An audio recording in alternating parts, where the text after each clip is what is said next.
Depuis plusieurs années maintenant, les rumeurs prédisent que Apple serait en train de travailler secrètement sur un casque alliant réalité virtuelle et augmentée. Celui-ci aurait d'ailleurs déjà un nom, le Apple Reality One.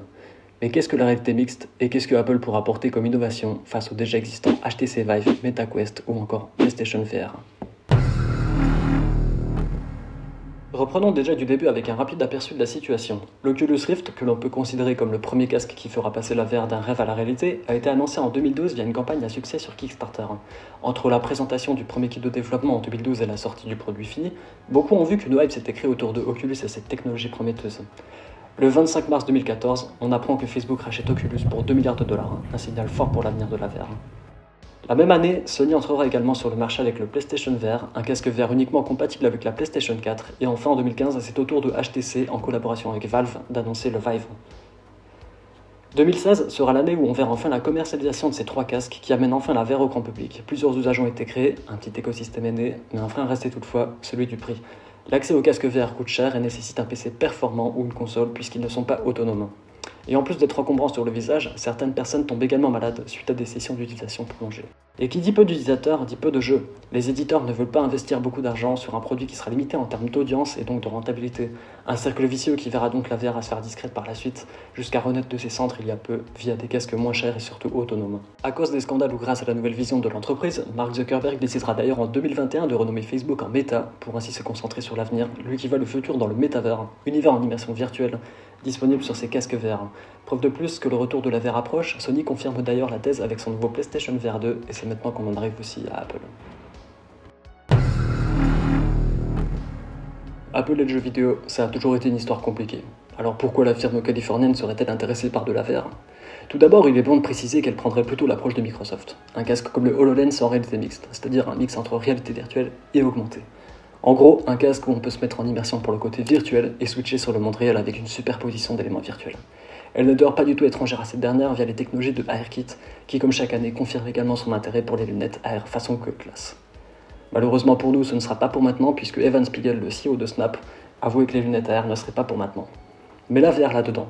Si d'autres n'ont pas réussi à imposer la VR comme ils l'auraient souhaité, Apple est connu pour démocratiser les technologies et les rendre matures.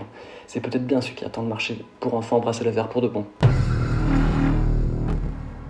Comme d'habitude avec Apple et sa légendaire culture du secret, il est difficile de connaître réellement ce qu'elle prépare, surtout quand Tim Cook avoue lui-même qu'il est le fan numéro 1 de la R et qu'il est supérieur à la VR. Virtual reality and there's augmented reality. Both of these are incredibly interesting, but my own view is that augmented reality is the larger of the two, probably by far. Toutefois, on peut essayer de savoir ce qu'il se trame d'après des bruits de couloir provenant de plusieurs analystes de renom dans l'univers de la pomme, comme Ming-Chi Kuo ou encore Mark Gurman qui ont vu souvent juste par le passé. Ainsi, grâce à eux, on sait qu'on n'aurait donc pas un casque présenté, mais une gamme de deux casques baptisés Apple Reality One et Reality Pro tournant sous Reality OS. Sous le capot, on retrouverait le Reality Processor qui sera en fait ni plus ni moins qu'une puce M2 modifiée pour avoir des capacités graphiques plus puissantes, accompagnées de 16 Go de mémoire unifiée. Le casque serait léger pour être facilement oublié une fois sur la tête, avec 15 caméras sur la face avant, pour faire fonctionner le côté AR virtuel. Le casque masquant complètement la vue, on aurait donc la réalité affichée sur les deux écrans 4K de l'appareil, une sorte de mode transparence comme sur l'AirPods. Il aurait des lentilles modifiables pour s'adapter à la vue de chacun et une plainte de capteurs pour détecter la direction dans laquelle on regarde et reproduire ainsi le flou de mouvement naturel des yeux pour accroître l'immersion dans le virtuel. Les gestes et les expressions du visage seraient eux aussi analysés pour gérer les interactions avec le logiciel, ainsi que des gyroscopes pour empêcher le mal de mer. Le tout serait autonome avec un système de son spatial et s'intégrerait évidemment dans le magnifique jardin qu'est l'écosystème Apple. Et c'est ici que peut se faire la différence. On peut imaginer tous les services et applications Apple s'intégrer parfaitement en RVR. Jouer en immersion avec Apple Arcade, regarder des films et séries via Apple TV+, avec le son spatial, s'entraîner avec un coach virtuel grâce à Fitness+, télécharger des applications et jeux via l'App Store, avoir un grand bureau virtuel pour encore mieux se concentrer en travaillant et avoir une meilleure productivité, comme sur Numbers par exemple, n'est-ce pas Tim? Et rêvons un peu, pourquoi pas développer l'aspect Memoji avec un métavers à la sauce Apple? Tout ceci serait certes sympa mais limité à l'usage. Le casque bien que léger ne pourra pas être utilisable dans la rue comme pourraient l'être tes lunettes uniquement AR, à moins de n'avoir pas peur du ridicule. Le prix annoncé de minimum 2000 $ risque lui aussi de ne pas emballer énormément de gens. On retombe donc dans les travers de cette technologie. Mais ces bruits de couloir peuvent aussi être à la description d'un kit de développement pour des vraies lunettes de réalité augmentée qui donnent déjà un peu plus envie, avouons-le. Ou un co-marketing pour surprendre. On se souviendra évidemment des soi-disant rumeurs à 1000 $ à l'époque où le lancement de l'iPad a eu lieu, avant que Steve Jobs n'arrive sur scène et annonce le 499 $. On peut aussi prendre le lancement de l'Apple Watch en exemple. Avant qu'elle connaisse un succès, elle a eu du mal à trouver son public. En voulant en faire trop, Apple n'a pas réussi à vendre une vision de base. C'est les utilisateurs qui au fur et à mesure lui en ont trouvé une, et Apple a fini au final par se concentrer sur la santé et le sport.